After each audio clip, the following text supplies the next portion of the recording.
Uma das presenças mais importantes nesta comemoração do centenário da imigração holandesa é o do embaixador da Holanda no Brasil, Kees Raad, e é com ele que a gente conversa agora.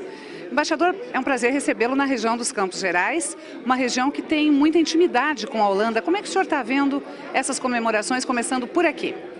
Para nós é um momento muito especial. Como talvez você sabe, o Congresso Brasileiro decidiu de dedicar esse ano à Holanda, então adoptaram uma lei para declarar o ano 2011 oficialmente como o ano da Holanda no Brasil. E para nós, como embaixada, é claramente uma grande honra de ter um ano dedicado à Holanda. E há 100 anos, esses agricultores holandeses decidiram ir para o Brasil para construir uma nova vida. E é para nós muito impressionante de ver que agora, 100 anos mais tarde, eles lograram criar essa cidade tão especial de Carambeí. Então, para nós é um momento muito especial na história das relações entre os Países Baixos e o Brasil. Essa relação já é muito histórica, há mais de 3 séculos. Sim. E se intensificou agora recentemente. Hoje a Holanda é o segundo maior investidor estrangeiro no Brasil. É uma parceria comercial importante que pode ser fortalecida agora com essas comemorações? Acho que sim. Para nós como embaixada e nos consulados gerais em São Paulo e Rio, queremos aproveitar esse ano da Holanda para também mostrar um pouco o que pode fazer a Holanda junto com o Brasil para desenvolver ainda mais essas relações. Como você mencionou, já estamos o segundo investidor estrangeiro no país. A Holanda é o destino maior para as exportações do Brasil para a Europa e acho que temos muitos setores onde podemos intensificar ainda mais as relações. Talvez para mencionar alguns, etanol, por exemplo. A Europa vai utilizar mais etanol dentro da gasolina, é uma decisão que tomou a União Europeia para diminuir os gases de efeito estufa, então por razões do meio ambiente. E claramente o Brasil é um produtor absolutamente importante de etanol e esperamos que o Porto de Rotterdam poderá ser o ponto de entrada para as exportações brasileiras de etanol. Então o prefeito de Rotterdam vai também vir aqui no Brasil para um pouco digamos, ver que são as possibilidades para fortalecer a posição de Rotterdam. Mas temos outros setores, temos aqui grandes multinacionais holandeses como a Unilever, a Shell, a Philips, que todos vocês conhecem muito bem. E falando com essas empresas, é claro que todos veem um futuro muito interessante nesse país, porque não é uma economia emergente, é uma economia que já é um líder no mundo. Então, queremos verdadeiramente ver onde podemos fortalecer mais nossas relações. E quanto à transferência de tecnologia na questão logística, que a Holanda dá exemplo para o mundo quando se trata de logística e é um dos gargalos que a gente tem no Brasil, especialmente no que diz respeito à nossa região aqui, com tanta tecnologia agropecuária que esbarra na hora de escoar essa produção. Nesse sentido, existe também algum projeto que já possa ser mencionado? Sim, como você mencionou, estamos um país pequeno, cabemos 205 vezes no Brasil, então estamos muito pequenos, mas de outro lado estamos uma economia muito desenvolvida, então precisamos também para razões de meio ambiente, com 16 milhões de pessoas em um espaço bastante pequeno, precisamos utilizar soluções inteligentes para poder ter essa economia tão desenvolvida.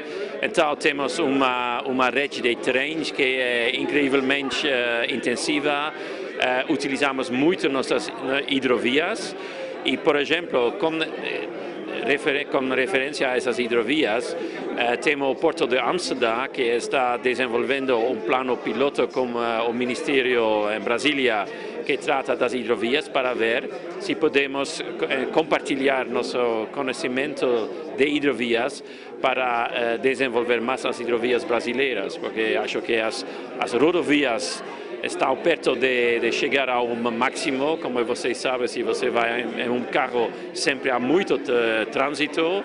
Então as hidrovias para esse país que tem tanta água, talvez é uma alternativa interessante e a Holanda espera, com o conhecimento e a experiência que temos nesse setor, de poder contribuir algo para ajudar, apoiar o Brasil a desenvolver as hidrovias. Então, nós temos muito que comemorar dos 100 anos passados e muito que esperar para os próximos 100. Totalmente. Concordo totalmente.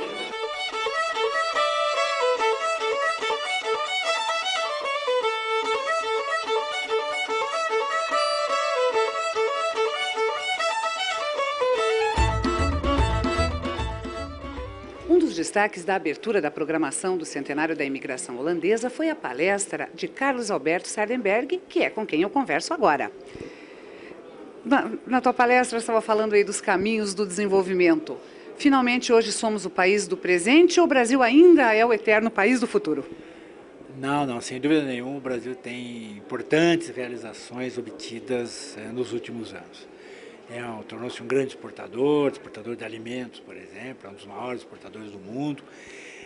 Tem uma estrutura macroeconômica organizada, tem mercados importantes em diversos setores, acabou com a inflação, tem uma inflação controlada, tem contas públicas organizadas. De vez em quando tem assim, uma recaída, numa tentativa de gastar por conta, mas tem um sistema estruturado de contas públicas e o setor externo está indo bem, com exportações, com investimentos, etc. Então a gente tem coisa para fazer, claro, mas tem muita coisa feita, né? A estabilidade da moeda, por exemplo, é uma virtude extraordinária, né? O Brasil, dos países importantes, o Brasil foi o último a acabar com a inflação, mas acabou. Então isso provoca benefícios extraordinários para a população. Eu diria que esse é o maior benefício, porque uma moeda estável garante o poder aquisitivo dos salários, o poder aquisitivo das famílias. E, além disso, o Brasil teve um crescimento expressivo, né? Passou por um produto agora que passa de 2 trilhões de dólares, que é uma coisa expressiva. E, especificamente no caso da nossa região aqui, que é uma região eminentemente voltada ao agronegócio, nós temos aí 2 inimigos grandes que eu gostaria de ver a tua avaliação, que são a questão da infraestrutura para o escoamento da nossa safra agrícola e o câmbio, que para os nossos exportadores está sendo padrasto. Você veja que como a história ela avança, né? Não, primeiro, o agronegócio é um êxito extraordinário, né, da economia brasileira. Um êxito em todos os sentidos, porque assim não foi uma dádiva dos céus, né? Foi uma coisa pensada, planejada, com descobertas de tecnologia, foram desenvolvidas novas variedades de plantas, técnicas de produção, melhoria da terra, quer dizer, foi todo um trabalho de muita competência e muito investimento que gerou um agronegócio de qualidade que exporta no mundo todo. Então é uma coisa muito positiva e é uma coisa que tem muito futuro, porque há uma demanda crescente por alimentos no mundo todo. Não apenas no Brasil, mas no mundo todo há uma demanda crescente por alimentos e qualquer produção de alimentos que você fizer, adicional tem freguesia, tem gente para comprar. Então é uma coisa importante. O câmbio é uma ironia da história, porque o Brasil passou a sua história inteira sem dólares, né? Eu estava contando aqui na plateia que 100 anos atrás, quando começava a imigração holandesa no Brasil, o Brasil estava negociando dívida externa. O Brasil estava fazendo um pacote, o presidente Hermes da Fonseca fez uma renegociação da dívida externa porque não tinha dólares para pagar a dívida externa da época. Esse problema se repetiu várias vezes ao longo da história do Brasil. E agora, veja você, virou, mexeu, nós estamos numa situação que tem excesso de dólar no país. Tem excesso de dólar e é por isso que a moeda brasileira está tão valorizada. Que nem banana, né? Entra muito dólar, cai o preço do dólar. Tem muita banana, cai o preço da banana. Muito dólar, cai o preço do dólar. E é esse o problema que nós estamos enfrentando aqui no Brasil, que é um problema grave. Não é um problema só brasileiro. Vários países emergentes estão com a sua moeda valorizada, com o mesmo problema.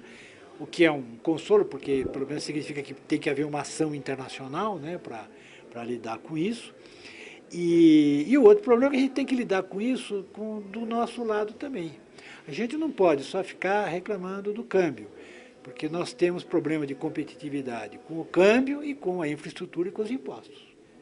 No contexto econômico, como é que o senhor vê o cooperativismo, especialmente aqui do Paraná, e até mais especificamente aqui desta região do Carambeí?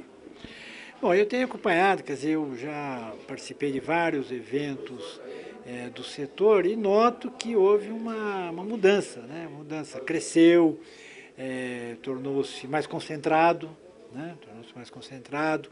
Encaminhou para a indústria, né? Para a industrialização de produtos. Então, eu acho que foi um resultado bom e que acompanhou, né? Aproveitou bem a tendência, tanto no Brasil quanto a tendência mundial. No próximo bloco, você vai conferir um pouco da contribuição cultural e da atração turística que este centenário da imigração está trazendo para toda